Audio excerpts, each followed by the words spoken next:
Ito ang Tanay Wind Power Project na may kita o matagpuan sa kahabaan ng Marilakay Highway sa Tanay, Rizal.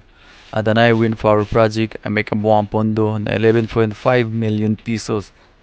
Ang Tanay Wind Power Project ay mayroong 16 wind turbines at kayang mag-regenerate o makabuo ng kuryente na 128 megawatts. So, dahil dito naman rin tayo makagawa. Silipin lang natin yung ano, yun oh. Sakit ganda na pala ng ano dito. So, ito yung bagong ano, windmill project, windmill dito sa Tanay. So, tingnan lang natin yung makaganapan dito sa ano, windmill. Ito yung entrance niya.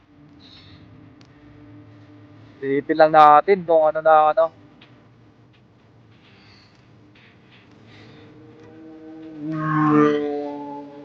Ayan, Tanay Wind Power Project. Yan yung pinaka-entrance niya. May mga tinayo na pa mga postero ng ano, turbine. Silipin natin. Silipin na tayo dito.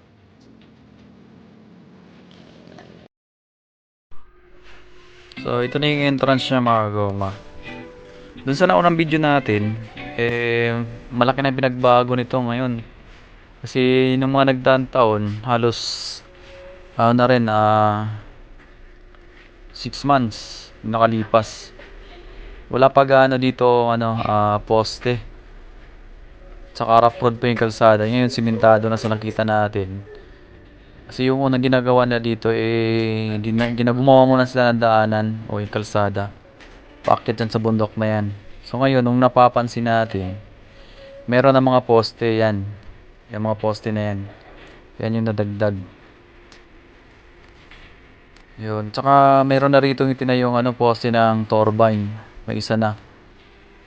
Tsaka may ongoing din ito yan.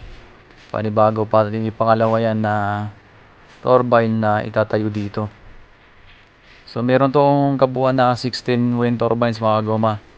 Na may kabuuang 128 na megawatts na kayang buuin na kuryente.